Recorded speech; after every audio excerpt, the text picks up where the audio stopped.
Ilara was nothing, and she knew it. In the Blood Moon Pack, nestled in the frozen heart of the Northern Territories, power was everything.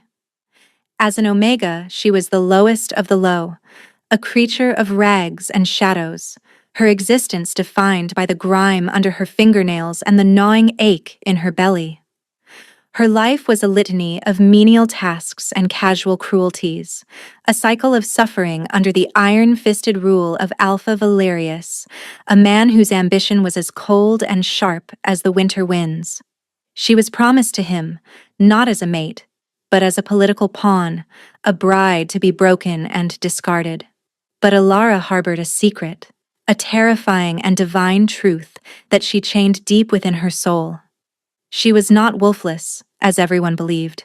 She was the last lunar wolf, a direct descendant of the moon goddess, her true form a creature of impossible power and starlight. To reveal it meant death, so she endured, freezing in the metaphorical snow of her own life until the apocalyptic arrival of the one being in the world who could shatter her chains. Kaelin, the Alpha King, a haunted and lethal ruler searching for a mate he believed he would never find. When he found her, a despised Omega promised to his enemy, he did not see a pawn. He saw his queen, and he chose to unleash the full force of his kingdom to protect her. The cold was a living thing. It seeped through the threadbare wool of her dress, through the cracks in the worn leather of her boots, and settled deep into her bones. Ilara knelt on the flagstones of the great hall, the rough stone biting into her knees. Her breath plumed in the frigid air, a ghost of the life still flickering within her. Her fingers, raw and red, clutched a stiff brush. She scrubbed at a stain that wasn't there, her movements mechanical, born of years of practice. To stop was to invite attention, and attention was pain. Here, in the heart of the Blood Moon Pack's territory, invisibility was her only shield. She was an Omega. Worse than an Omega, she was considered wolfless, a disgrace. The Pack treated her as something less than dirt, a necessary evil to perform the tasks no one else would deign to touch. Scrubbing floors, hauling firewood, tending to the slops. This was her world. A pair of immaculate leather boots stopped just beside her head. Ilara didn't need to look up. The scent of cloying, artificial flowers and smug superiority filled the air. Lyra. Still pretending to be useful, filth? The voice was like honey laced with crushed glass. Lyra was the daughter of Alpha Valerius's Beta, beautiful, cruel, and fiercely jealous of any female who drew even a passing glance from their Alpha. Ilara said nothing. She kept her eyes fixed on the stone, scrubbing harder.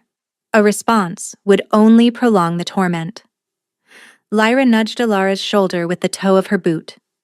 It wasn't a hard kick, not yet. It was a gesture of ownership, of contempt. Alpha Valerius will be home soon. He expects the hall to be perfect for his announcement. Ilara's stomach clenched. Alpha Valerius, her intended.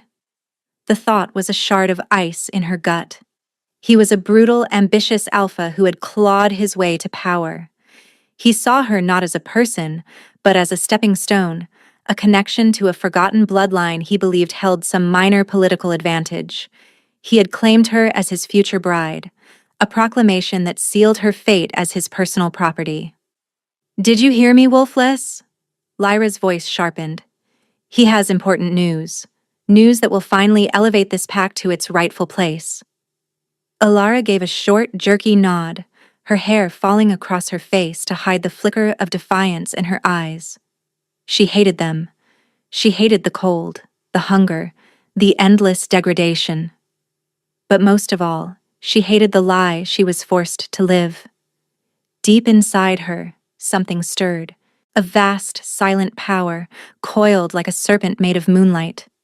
It was her wolf, her secret, her curse. "Patience, little one," a voice whispered in her mind. It was not a voice of thought, but of ancient starlight and cosmic certainty. It was Selene, her wolf, the lunar wolf. Ilara's hands trembled. She was not wolfless. She was the opposite. She was the vessel for a power so immense, so legendary, that its existence had faded into myth. The direct descendants of the moon goddess herself were said to carry a lunar wolf, a being not of flesh and blood, but of pure celestial energy. A wolf that could command the tides, mend the earth, and burn with the cold fire of a distant star. If Valerius or any other alpha ever discovered what she was, they wouldn't worship her. They would vivisect her. They would try to cage her power, to weaponize it, and when they failed, they would destroy her utterly to prevent anyone else from possessing it. So she hid. She suppressed Selene, binding the celestial hurricane inside a fragile glass jar of a body, projecting the aura of a weak, submissive Omega. Lyra finally grew bored and stalked away, her laughter echoing in the cavernous hall. Alara allowed herself a single, shaky breath.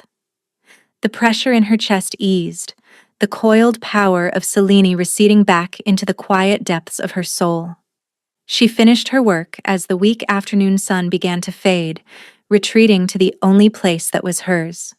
A dilapidated shack behind the kitchens, little more than a pile of rotting wood and drafty walls. It offered no warmth, but it offered solitude. As she huddled under a thin, scratchy blanket, chewing on a stale crust of bread she had managed to pilfer, the pack horn blew. It was a deep, resonant sound that vibrated through the ground. It was the signal. Alpha Valerius had returned. A short while later, a grim-faced warrior appeared at her door. "The Alpha summons you, all of you, to the Great Hall, now." He spat the words, his gaze sweeping over her with undisguised disgust. Fear, cold and familiar, wrapped around Alara's heart. A summons for all meant a pack-wide announcement. She could not hide. She could not be invisible. She would have to stand there, among the proud and the powerful, and endure their scorn. She pulled her thin cloak tighter around her shoulders and followed the warrior, her head bowed. The great hall was already packed, the air thick with the scent of dozens of werewolves, a heady mix of pine, earth, and aggression. The heat from their bodies was a stark contrast to the perpetual chill of her own existence. Alpha Valerius stood on the raised dais, a predator in his prime. He was handsome in a sharp, cruel way, his eyes holding a calculating glint. He surveyed his pack, a sneer of satisfaction on his face. Lyra stood near him, beaming with possessive pride. "My pack!" Valerius's voice boomed, silencing the low murmur of the crowd. "I bring news, news that will change our fortunes forever." He paused for dramatic effect, his gaze sweeping the room. For centuries, the great packs have languished, ruled by a distant and complacent king. An alpha king who has failed to secure our borders, who has allowed rogues to fester in the dark woods. But that is about to change. A wave of unease rippled through the hall. To speak ill of the alpha king was treason. "The king comes north," Valerius declared. "King Kalin, the shadow of the throne, will be here within the week. He has declared a great hunt, a tradition our pack will host. It is a test, an inspection, and we will not be found wanting." Alara's blood ran cold. The Alpha King, here.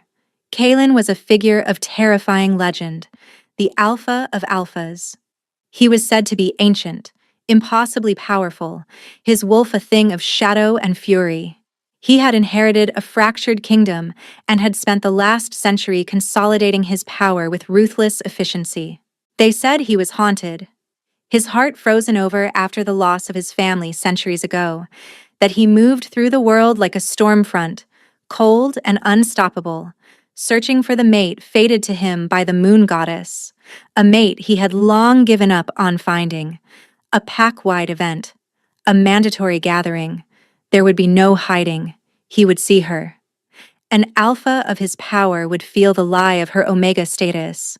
He would sense the leviathan she kept chained within. "He will not see," Selena's voice soothed, but for the first time it held a tremor of uncertainty. "The bindings will hold." Ilara wasn't so sure.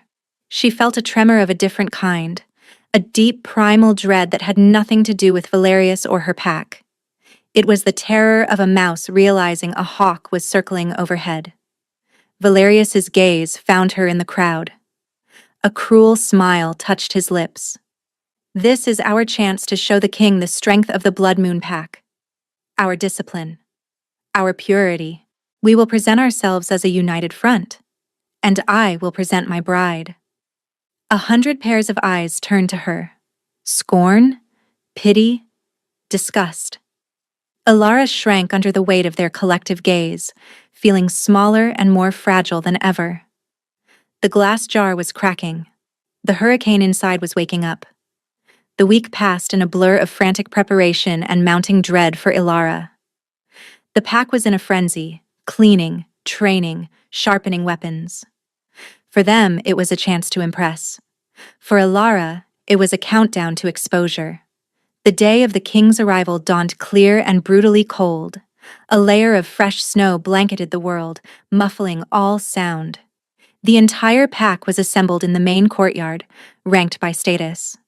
Ilara was at the very back, behind the other Omegas, partially hidden by a stack of firewood. It was the best she could do. A hush fell over the courtyard. A scent hit the air first. It was unlike anything Ilara had ever known. It smelled of ancient, snow-dusted forests, of crackling ozone before a lightning strike, and of a profound, soul-deep loneliness. It was a scent of absolute power. He appeared at the edge of the forest, a lone figure at first, then flanked by two enormous warriors. The Alpha King. Kalen was even more intimidating than the legend suggested. He was impossibly tall, well over 6.5 feet, built with the harsh, uncompromising lines of a mountain predator. He wore black leather and furs that seemed to absorb the light around him. His face was a mask of cold, chiseled granite, all harsh angles and brutal beauty. But it was his eyes that held the true terror. They were a startling, luminous violet, glowing with an inner light that spoke of immense, barely contained power. They were the eyes of a being who had seen empires fall. His wolf, she could feel it even from here, was an apocalyptic force, a gravity well of sheer dominance that pulled at the very essence of every werewolf present. Pack members, even Valerius, instinctively lowered their heads, their own wolves whining in submission. He is strong, Celine murmured in her mind, a note of something like awe in her tone. Kalen's violet eyes swept over the assembled pack, cold and dismissive. He was not here for pleasantries. His gaze was a physical weight, and Ilara prayed it would pass over her, that her insignificance would be her shield. Alpha Valerius stepped forward, forcing a confident smile that didn't reach his eyes. Alpha King Kalen, it is an honor to welcome you to the Blood Moon Pack. We are at your command. Kalen's gaze fell upon him, and Valerius visibly flinched. The king said nothing. He simply held the Alpha's gaze until Valerius's bravado crumbled and he dropped his eyes, his neck bared in a gesture of complete submission. With a flick of his wrist, Kalen dismissed him, his attention already moving on. His loyal beta, a scarred and formidable warrior named Fenris, stepped forward to handle the formalities. The king himself seemed restless, his gaze scanning the crowd with a strange, hungry intensity. He was searching for his mate. The realization struck Ilara with the force of a physical blow. He was still looking. Later that evening, a grand feast was held in the Great Hall. Ilara, along with the other Omegas, was tasked with serving. Her hands shook so badly she could barely hold the heavy platters of roasted meat. Every nerve in her body screamed at her to run, to flee into the woods and never look back. Stay calm, Selene urged. Be small, be nothing. Ilara moved through the throng of boisterous warriors, her eyes downcast. She refilled goblets, cleared away bones, her movements swift and silent. She managed to avoid the high table where the king sat, a dark, brooding presence beside a fawning Valerius. But her luck ran out. Lyra, seated near the dais, deliberately stuck out her foot as Alara passed, with a heavy tray of wine-filled flagons. Alara stumbled, the tray tilting precariously.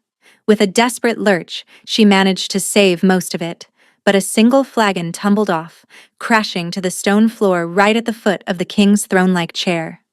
Wine, dark as blood, splattered across the floor and onto the toe of Kaelin's black leather boot. The hall went dead silent. Every sound, every breath, ceased. Alara froze, her heart hammering against her ribs like a trapped bird. She had just assaulted the Alpha King. Her life was over. "You clumsy, wolfless bitch!" Valerius snarled, rising from his seat, his face purple with rage. "I will have your hide for this." Alara flinched, bracing for the blow, but it never came. A low growl, deeper and more menacing than anything she had ever heard, rumbled from the king's chest. It was not a sound of anger. It was a sound of pure, possessive warning. It shook the very stones of the hall. Valerius froze, his hand half raised. Slowly, Alara dared to lift her head, and her eyes met his. The world stopped. The instant her terrified gaze locked with those luminous violet depths, everything else fell away.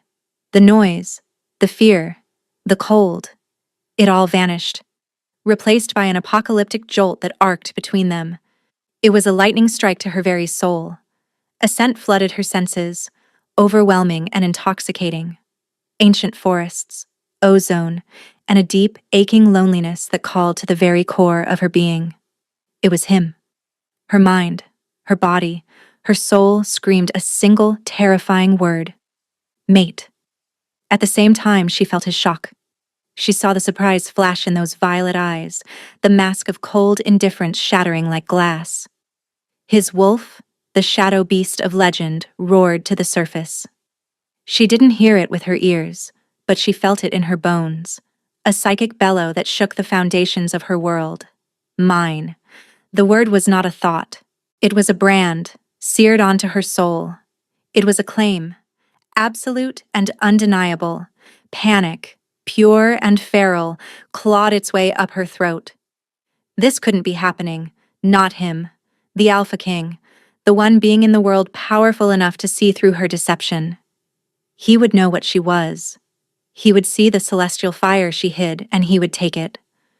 Her survival instincts took over. Before he could move, before he could speak, Alara scrambled backward, her body acting without conscious thought. She turned and fled. She ignored the shouts of Valerius, the gasp of the crowd. She ran from the hall, out into the biting cold of the night, driven by a terror more profound than any she had ever known. She had to get away. She had to hide. She didn't get far. She ran for the cover of the woods, her bare feet stumbling over the snow-covered ground. The magnetic pull of the mate bond was a physical thing. A giant, invisible hand trying to drag her back toward the hall. It was agony to fight it. Behind her, she heard a roar of pure, frustrated fury that was not entirely human. It was the king. He was coming for her. She dove behind a snow-laden pine, her chest heaving, her mind a whirlwind of terror and a strange, traitorous longing. "He is our mate," Selene whispered, her voice filled with a wonder and certainty that terrified Alara. "The moon goddess has blessed us. He will kill us," Alara whispered back, her teeth chattering from cold and fear. "He will see you." The hunt for her began immediately. Kaelin's warriors, led by his beta Fenris, spread out, their movements efficient and lethal. But Kaelin did not send them after her directly. He was hunting her himself. She could feel him, a blazing inferno of power and possession moving through the trees, his senses locked onto her scent, the unique fragrance of winter jasmine and starlight that had just upended his entire world. For centuries, Kaelin had been a king of ice and shadow. His heart, frozen by loss, had known no warmth. The mate bond was a myth to him, a fairy tale for lesser wolves. He had ruled, he had conquered, he had endured, but he had not lived, until tonight. The scent of her, The sight of her terrified, beautiful face had shattered his frozen world. His wolf, a beast that had slumbered in silent rage for 1,000 years, was now wide awake and screaming for its other half. He didn't understand how his mate, his queen, could be a terrified little Omega in the clutches of a brute like Valerius, but it didn't matter. She was his. That was the only truth. Elara managed to evade him for a time, her Omega instincts for hiding honed by years of abuse. She doubled back, used streams to mask her scent, and buried herself in a snowdrift, forcing her breathing to slow, her heart to quiet. She wrapped the chains of her will around Selene, forcing the brilliant lunar power back down, smothering it until she was nothing but a cold, frightened girl again. But she knew it was temporary. The Great Hunt was scheduled for the next day, a mandatory event. There would be nowhere left to run. The morning of the Great Hunt was tense and gray. Elara had been dragged from her hiding place not by the king, but by Valerius's guards. Valerius was incandescent with rage. Not only had his promised bride embarrassed him in front of the king, but the king himself had forbidden anyone from laying a hand on her. Kaelin had confined her to her shack under his protection, a move that simultaneously saved her life and signed her death warrant with Valerius. Valerius saw her not as the king's mate. The idea was too preposterous, but as some object of the king's fleeting, perverse interest. An interest that had made him a laughingstock. He was determined to reassert his dominance. The hunt was to take place in a vast ancient clearing in the heart of the forest.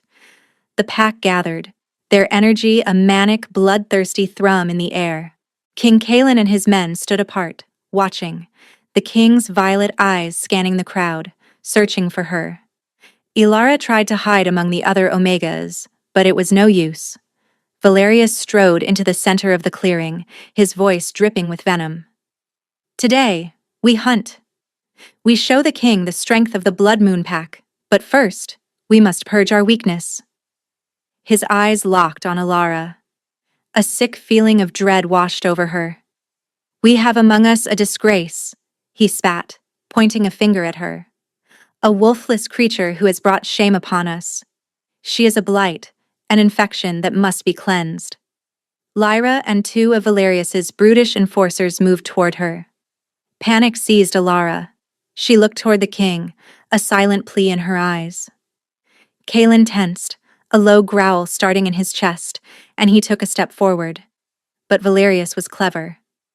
As is my right as alpha of this territory, he announced loudly, cutting off Kaelin's advance.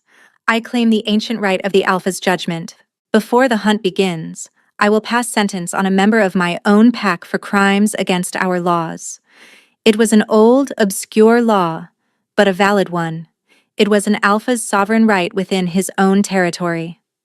For Kaelin to interfere would be to break the very laws he was sworn to uphold. It would be an act of war. Fenris put a restraining hand on his king's arm, his expression grim. Kaelin's eyes blazed with apocalyptic fury, but he was trapped. Lyra and the guards grabbed Elara, their hands like iron bands on her arms. They dragged her from the crowd and threw her into the center of the clearing at Valerius's feet. She landed hard on the frozen, snow-dusted earth. This thing, Valerius said, gesturing to her with contempt, is promised to me. Yet she consorts with others, shaming my name. The lie was blatant, but the pack, whipped into a frenzy, bade their agreement. She is wolfless, useless, and defiant. I declare her forfeit. She will be the prey for this year's great hunt. A savage cheer went up from the Blood Moon Pack. To be hunted was a death sentence. Elara's head snapped up, her eyes wide with terror. This was it. This was how she died. Her gaze flew to Kaelin. He was radiating a killing intent so powerful it felt like the air was turning to glass. He was a caged god of wrath, his hands clenched into fists, his entire body shaking with the effort of holding his wolf back. Lyra leaned down, her face close to Elara's, her smile a vicious slash. I told you your place, filth. Now you'll finally be put in it. The ground. Valerius loomed over her. You have disgraced me for the last time. You are nothing. Less than nothing. He drew back his hand to strike her, to deliver the first blow that would mark her as the prey. It was the point of no return. In that instant, as his hand descended, something inside Alara broke. The years of pain, of hunger, of humiliation, of hiding. It all coalesced into a single point of unbearable pressure. The chains she had wrapped around her soul shattered. No more, Selene roared, not a whisper, but a cosmic thunderclap that detonated within her. As Valerius's fist connected with her cheek, it was not a small, fragile girl he struck. It was the vessel of a goddess. The impact, meant to break her, instead, broke her prison. An explosion of pure silver light erupted from her body. It was not a fire. It was a cold, silent detonation of celestial energy. A pillar of blinding moonlight shot into the overcast sky, punching a hole through the clouds. The temperature in the clearing plummeted, and the snow at her feet began to glow with an ethereal luminescence. The entire Blood Moon pack was thrown backward by the sheer force of the shockwave. Valerius was flung through the air like a child's toy, landing in a heap 20 feet away. Lyra screamed, shielding her eyes from the light that felt like it was peeling her soul apart. Alara rose to her feet, but it was not Alara anymore. She was wreathed in shimmering starlight, her tattered rags transforming into a shifting gown of pure moonlight. Her eyes were no longer the color of a winter sky. They were molten silver, glowing with an ancient, terrifying power. With a cry that was both anguish and ecstasy, she arched her back and shifted. It was not the sound of tearing flesh and cracking bone that the pack knew. It was the sound of stars being born, of nebulae coalescing. Her form dissolved into a swirling vortex of light and shadow, then reformed. Where the small Omega girl had stood, there was now a creature of breathtaking, terrifying myth, a wolf, but a wolf like no other. It was colossal, larger than any 3 wolves combined, its body not made of fur, but of solidified moonlight, shimmering and semi-translucent. Stars glittered within its form, and its tail was a flowing comet of silver energy. Its eyes were twin moons, glowing with an intelligence that was both primal and divine. The lunar wolf. The legend was real. Absolute, terrified silence fell over the clearing. The only sound was the faint celestial chiming that seemed to emanate from the great wolf's body. The wolves of the Blood Moon pack were frozen, their minds unable to process what they were seeing. This was not a wolf. This was a god.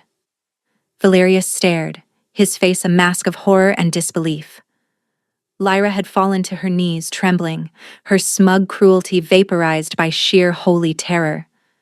Across the clearing, Kaelin watched, his own shock giving way to something else. Awe, understanding, and a possessive pride so immense it bordered on madness. This was his mate, not an Omega, not a victim, a queen, a goddess. The other half of his soul hidden in plain sight. His wolf, the shadow beast, surged forward, not with rage at her, but for her. He saw the lingering terror in her lunar eyes, the confusion warring with the instinct. He knew what he had to do. With a roar that cracked the very sky, Kaelin shifted. His own transformation was a brutal, violent explosion of shadow and rage. Where the king had stood, a monstrous wolf of pure darkness now crouched, its body seeming to devour the light, its violet eyes burning like dying stars. He was the Shadow King, the perfect, faded counterpoint to her light. The pack whimpered in terror as the 2 legendary beings faced each other across the clearing. The great black wolf took a step forward, then another. He did not approach her as a challenger. He approached as a supplicant. He walked until he stood before the shimmering lunar wolf, his sheer size and darkness a stark contrast to her celestial light. He lowered his massive head, the gesture one of utter reverence. Then, before the eyes of the stunned pack, before his own warriors, Kaelin, The Alpha King, the shadow of the throne, the most powerful werewolf in the world, did the unthinkable. He knelt. He bent his forelegs and lowered his body to the ground, baring his throat to her in the ultimate gesture of submission. It was not the submission of a defeated foe. It was the fealty of a king to his queen. The devotion of a mate to his other half. The message was absolute, undeniable. She was not to be hunted. She was to be worshipped. The power thrumming through Alara was terrifying. It was like trying to hold the ocean in a teacup. Seleni's consciousness was intertwined with her own, showing her the world through senses she had never known. She could feel the life force in the trees, the ley lines of magic in the earth, the gravitational pull of the distant moons.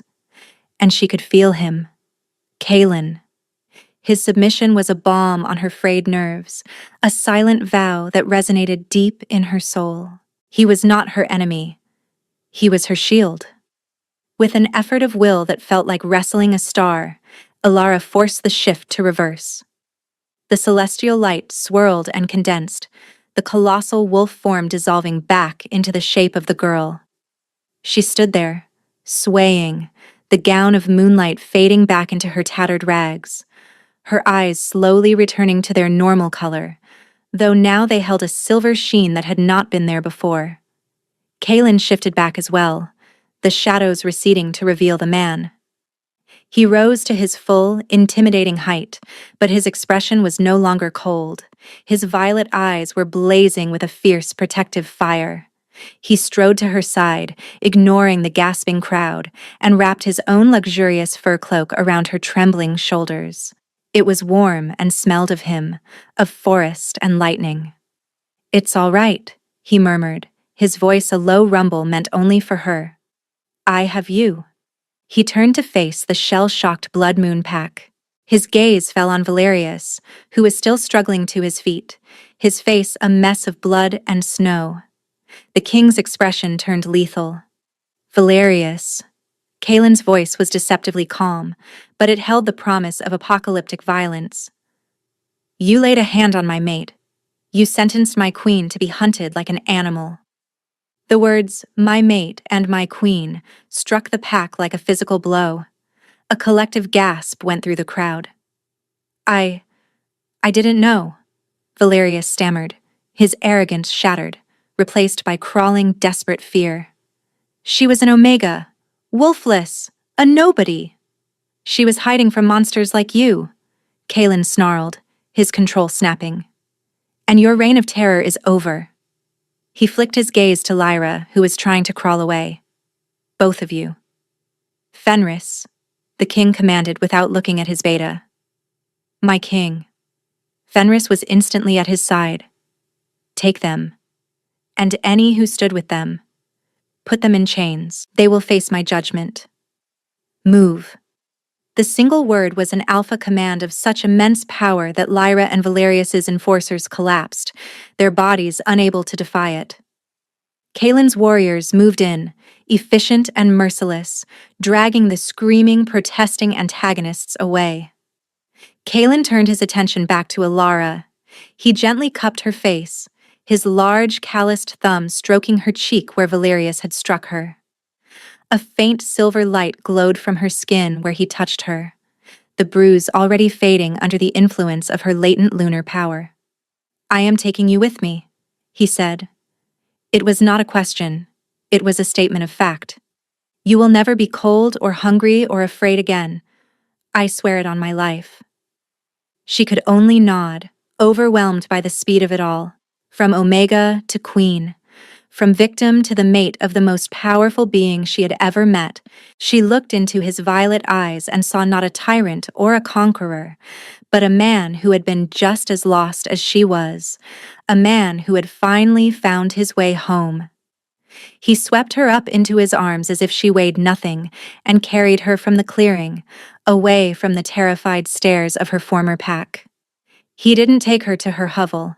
He took her directly to the royal pavilion that had been set up for him, a massive tent of black silk and fur that was larger and more luxurious than Valerius's entire great hall.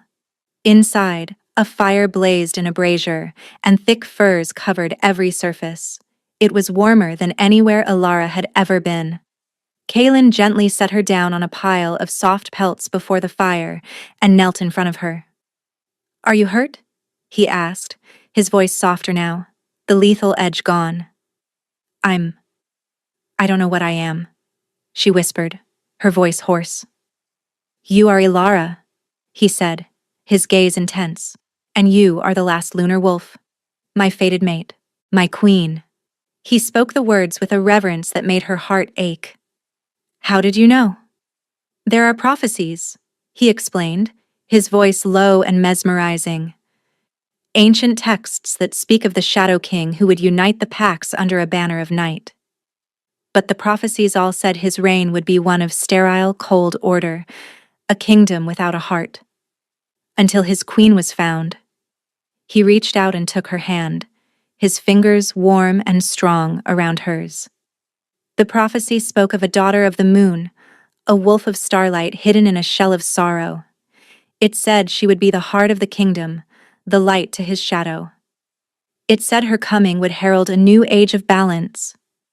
He looked at her, his violet eyes filled with a century of loneliness. "I stopped believing in that prophecy a long time ago. I thought it was a child's story. Until I saw you." The mate bond, now that they were close and the danger had passed, was a living current between them. It was a deep, resonant hum that settled in her bones, chasing away the last of the fear and replacing it with a sense of rightness, of belonging. "Why did you hide?" he asked gently. Tears welled in Alara's eyes. "They would have killed me. My parents told me before they died. They said the world was not ready. They helped me bind Selene, to project the image of an Omega. It was the only way to survive." Kaelin's jaw tightened, his fury at what she had endured simmering just beneath the surface. "That world is gone. I will build you a new one where you never have to hide again." He ordered food and drink, warm clothes and healing salves. He tended to her himself, his touch surprisingly gentle as he cleaned the scrapes on her arms and feet. He treated her not like a fragile Omega, but like a revered monarch. For the first time in her life, Alara felt safe. She felt seen. The next day, Kaelin convened the tribunal. It was held in the same clearing where she had been sentenced to die. But this time, 2 thrones had been placed on a raised platform.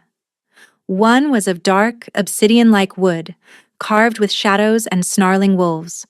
The other, hastily constructed but no less magnificent, was of silver birchwood, draped in white furs. Kaelin led her to the white throne. When she hesitated, he simply said, "This is your place, beside me." She sat, the fur soft beneath her. From this vantage point, she looked down on the assembled Blood Moon pack. Their faces were a mixture of awe and terror. They were no longer looking at an Omega. They were looking at a legend. At their queen.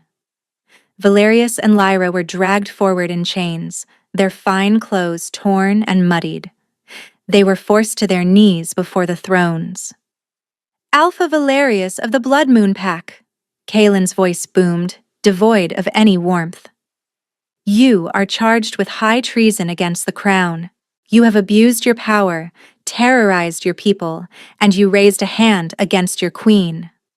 "I didn't know," Valerius repeated, his voice a pathetic whine. "Ignorance is not a defense," Kaelin said coldly. "You built your power on the suffering of the weak.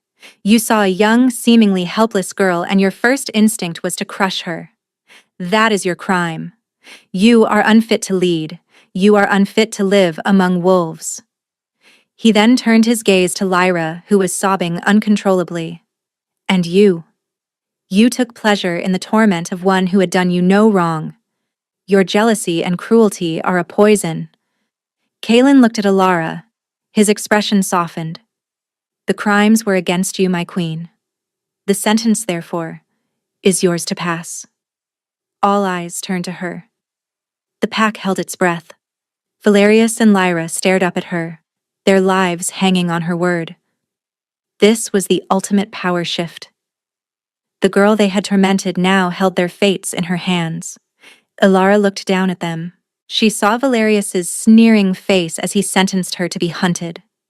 She saw Lyra's vicious smile as she tripped her. She remembered the cold, the hunger, the endless despair. A part of her, the part that had been forged in that suffering, wanted to see them burn. But as she looked at them, cowering and broken, she felt no satisfaction. Only a vast, weary pity. They were small, pathetic creatures, their power nothing but a hollow shell. Celine's voice was a calm whisper in her mind. Justice is not the same as vengeance, little one.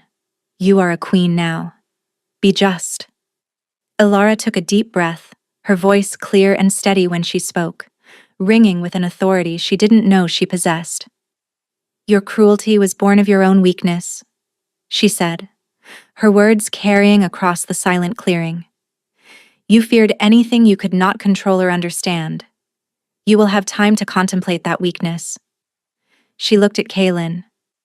They are not worth the dirt on your boots. Let them not stain this ground with their blood. I sentence them to the black cells, beneath your own castle. Let them live out their days in the darkness they so readily inflicted on others. A murmur of surprise went through the crowd. It was a merciful sentence, yet a terrible one. The black cells were a legendary prison from which no one ever escaped, a place of absolute sensory deprivation. Kaelin looked at her, a flicker of immense pride in his eyes. He had expected a call for death. She had shown wisdom and restraint. She had shown she was a true queen. As the queen commands, so it shall be, he declared. Take them away. As Valerius and Lyra were dragged off, their wails of despair echoing through the forest, Kaelin stood and addressed the remaining Blood Moon pack. Your alpha has been stripped of his title and his life. Your pack is broken. From this day forward, you will swear fealty not to a local alpha, but directly to the crown, to your king, and to your queen. One by one, the wolves of the Blood Moon pack fell to their knees, bowing their heads not in fear this time, but in genuine, awe-struck allegiance to the celestial being who had risen from their midst. The journey back to the king's capital, the Onyx Citadel, was a stark contrast to Elara's entire life. She traveled in a luxurious carriage, wrapped in warmth and safety, with Kaelin constantly at her side. He was a surprisingly gentle companion, answering her endless questions about the world, about her own powers, and about the kingdom that was now hers to co-rule. The Onyx Citadel was a breathtaking fortress carved from the heart of a black mountain, its towers piercing the clouds.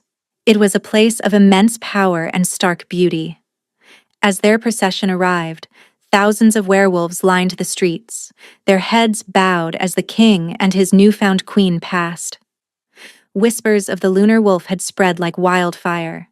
Elara was given a suite of rooms that overlooked the entire kingdom. They were decorated in silvers and whites, a stark contrast to the dark stone of the castle, a space of light carved out of the shadow. For the first time, she had a home. But not everyone in the capital was pleased with her arrival. Lord Vorlag was one of the oldest and most influential members of the king's council. He was a wolf of ancient lineage and even more ancient ambition. For decades, he had been the second most powerful man in the kingdom, his influence growing in the vacuum of the king's emotional absence. The prophecy of a lunar queen was, to him, a threat to his carefully constructed empire of influence. He watched the adoration of the people for their new queen with a sour-curdled expression. He saw the way Kaelin, a king who had been cold for a century, had thawed in her presence.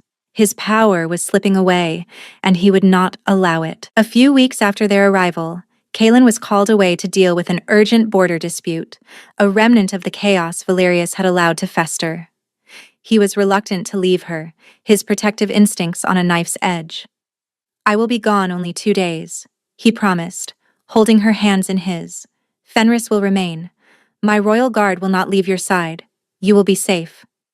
I am not the same girl you found in the snow, Kaelin, she reminded him softly, a small smile on her face. Celine was a constant, comforting presence within her now, her power a warm sea rather than a chained hurricane. I can protect myself. His eyes darkened with possessive heat. I know, but allow me to protect you anyway. He kissed her. A deep, promising kiss that spoke of a future she was only just beginning to believe in. His absence felt like a missing limb. The mate bond was a constant, thrumming connection, and with him gone, it was a dull ache. That night, Alara stood on the balcony of her chambers, looking out at the twin moons that graced the night sky. A faint sound from inside her rooms broke her reverie. A footstep that was too soft, too stealthy. She turned, her senses on high alert. Celine was instantly awake within her, a low growl echoing in her mind. The shadows in the corner of her room seemed to deepen, to coalesce. 3 figures emerged, clad in black from head to toe, their faces masked. They moved with a silent, unnatural grace. Assassins. And with them was Lord Vorlag, his face a mask of smug satisfaction. "My Lady Alara," he said, his voice a silky poison. "Forgive the intrusion, but your reign, I'm afraid, must come to a premature end." The royal guards stationed outside her door had made no sound. They were either dead or neutralized. Fear tried to grip her, the old familiar fear of a victim. But she shoved it down. She was not a victim anymore. "Vorlag," she said, her voice steady. "You are a traitor." "I am a patriot," he corrected smoothly. "The kingdom needs a strong, singular ruler, not a king distracted by a fairy tale. He was better when he was cold, when he listened to me." One of the assassins lunged, moving with impossible speed, but Alara was no longer a slow, human girl. She sidestepped the attack, her movements fluid and graceful. "You are a fool if you think you can harm me," she said, her eyes beginning to glow with a soft silver light. Vorlag chuckled. "Oh, I know what you are, Your Highness. I have studied the old magics, and I came prepared." He produced a dagger from his coat. It was forged of a twisted black metal that seemed to drink the light from the room. It radiated a feeling of utter wrongness. Shadow-forged steel, anathema to celestial beings. This will not just kill you. It will unmake your very soul. He signaled to his assassins. "Kill her." 2 of them engaged her at once, their movements a blur. They were preternaturally fast, their blades weaving a web of death. Alara dodged and weaved, her newfound grace and Celine's precognitive instincts keeping her just out of reach. But it was a desperate dance. She was unarmed and untrained in combat. As she dodged a blade aimed at her heart, the other assassin's partner swung low, catching her leg. The blade, though not shadow-forged, bit deep. Pain, sharp and hot, shot up her leg. She cried out and stumbled. Vorlag smiled, raising the shadow-forged dagger. "A pity. You were almost beautiful." Just as he lunged, the doors to her chamber exploded inward, blasted off their hinges by a wave of pure kinetic force. Kalen stood in the doorway, his eyes not violet but burning pits of black fire. He had felt her pain through the mate bond, a spike of agony and terror that had sent him racing back to the citadel at a speed that defied nature.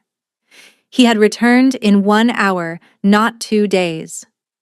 "Vorlag!" His roar was the sound of an avalanche, a promise of death. The 2 assassins turned to face the king, a fatal mistake.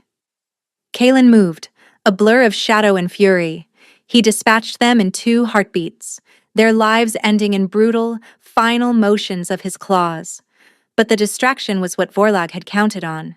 As Kalen dealt with the assassins, Vorlag turned his attention back to the wounded Alara, the shadow-forged dagger raised for the final, soul-destroying blow. He would not reach her. Alara, clutching her bleeding leg, looked up at the descending dagger, at the face of the man who would unmake her. And she felt no fear, only rage. A cold, celestial rage. Enough. She lifted her hand, not in defense, but in command. She didn't consciously summon the power. It answered the call of her will, her need to protect herself and her mate. A wave of pure, incandescent moonlight erupted from her palm. It was not a blast of force, but a wave of absolute order, of celestial law. It struck Vorlog mid-lunge. He froze, paralyzed, his body locked in place as if encased in crystal. The wave of light washed over the shadow-forged dagger. The unholy weapon shrieked, a high, thin sound like tearing reality, and then shattered into 1,000 pieces of black dust. Kaelin turned just in time to see Vorlog, helpless and paralyzed, fall to the floor. He looked at the dust that had been the dagger, then at Alara, who was cradling her hand, her eyes wide with shock at what she had just done. He rushed to her side, his fury instantly replaced by frantic concern.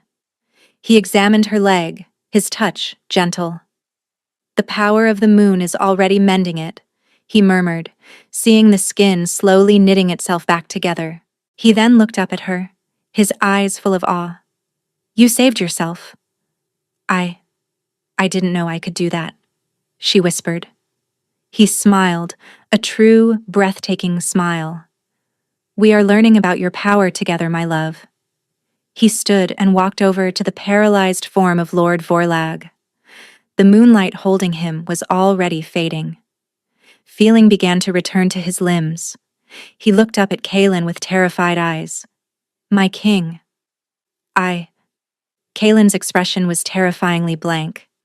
"You conspired against my crown. You tried to murder my queen. There is only one sentence for such treason." He did not need to use his claws. He simply placed a hand on Vorlog's chest. Shadows poured from his palm, enveloping the traitor. Vorlog screamed, a sound that was abruptly cut off as the shadows consumed him, leaving nothing behind but a faint wisp of black smoke and the lingering scent of ozone. The final threat was neutralized. Kaelin returned to Alara's side, pulling her into his arms, holding her tightly against his chest. She buried her face in his shoulder, finally letting the tremors of reaction shake her. "It's over," he whispered into her hair. "No one will ever harm you again. I will burn the world to ash before I let anyone lay a hand on you." She looked up at him, her silver-flecked eyes meeting his violet ones. "I know," she said. And for the first time, she believed it with every fiber of her being.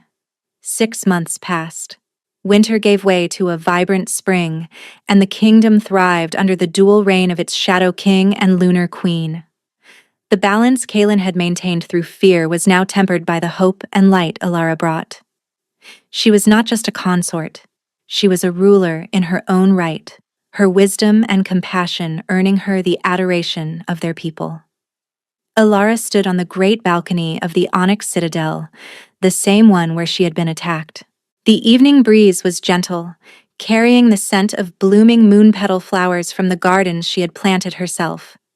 She wore a gown of silver silk that shimmered like her own internal light, a simple silver circlet on her brow. She was no longer a frightened girl hiding in the snow. She was a queen, confident and serene, at peace with the immense power that now flowed through her as easily as her own breath. The ache of the mate bond was a constant, pleasant warmth, a tether that connected her to Kaelin, no matter where he was in the castle. She felt him approach now, his familiar, powerful presence a comfort to her soul. He came to stand behind her, wrapping his strong arms around her waist and pulling her back against his chest. He rested his chin on her shoulder, his scent of forest and night enveloping her. "What is my queen contemplating so seriously?" he murmured, his lips brushing her temple. She smiled, leaning her head back against him. "I was just remembering a girl in rags, scrubbing a floor she was afraid to look up from." Kaelin's arms tightened around her. That girl had the heart of a queen even then. She was just waiting for the world to be worthy of her. They stood in comfortable silence for a moment, watching as the twin moons, one silver, one pale blue, began their ascent into the twilight sky. "I was so afraid of you that first night," she confessed softly.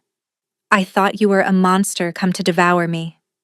"I was a monster," he corrected, his voice a low rumble. a king of shadows and dust. You, my love, are the one who taught me to live again. You are the light that gave my shadows meaning. She turned in his arms to face him, placing her hands on his chest. She looked up into his handsome, chiseled face, those violet eyes that had once held such coldness now filled with an endless, fierce devotion for her. "And you," she said, her voice filled with a love that felt as vast as the cosmos, "are the one who saw a queen when all I saw was a slave. You gave me the freedom to become who I was always meant to be." He lowered his head and kissed her. It was not a kiss of frantic discovery or desperate relief, but one of deep, abiding love and partnership. It was a kiss that sealed their past, their present, and their infinite future. It was the kiss of a king and queen, shadow and light, forever bound together. Her power was never a curse, she realized. It was a promise, a diamond forged under the immense pressure of suffering, waiting for the right hands to unearth it and let it catch the light. And as they stood on the balcony, united under the light of the twin moons, the kingdom below them safe and at peace, Ilara knew she was finally, truly home. Love, she had learned, was the most powerful magic of all. And that's our story for today. The incredible journey of Ilara from a terrified, abused Omega to the powerful Lunar Queen, and the Alpha King who found his heart and his destiny in the last person he ever expected. A true diamond, forged in the harshest of winters, finally allowed to shine in all her glory. If you enjoyed watching Ilara rise up and claim her power, and Kalen getting his happily ever after, do me a huge favor and destroy that like button. Every like helps the channel grow and lets me know you want more stories just like this one. And of course, make sure you are subscribed to the channel and have rung that notification bell so you don't miss a single upload. We have new stories coming all the time, and you won't want to miss what happens next. Now for today's question, what sentence do you think Valerius and Lyra deserved? Should Ilara have been more vengeful, or was her act of mercy the ultimate power move? Let me know your thoughts in the comments below. I love reading what you all think. Thanks for listening, and we'll see you in the next story.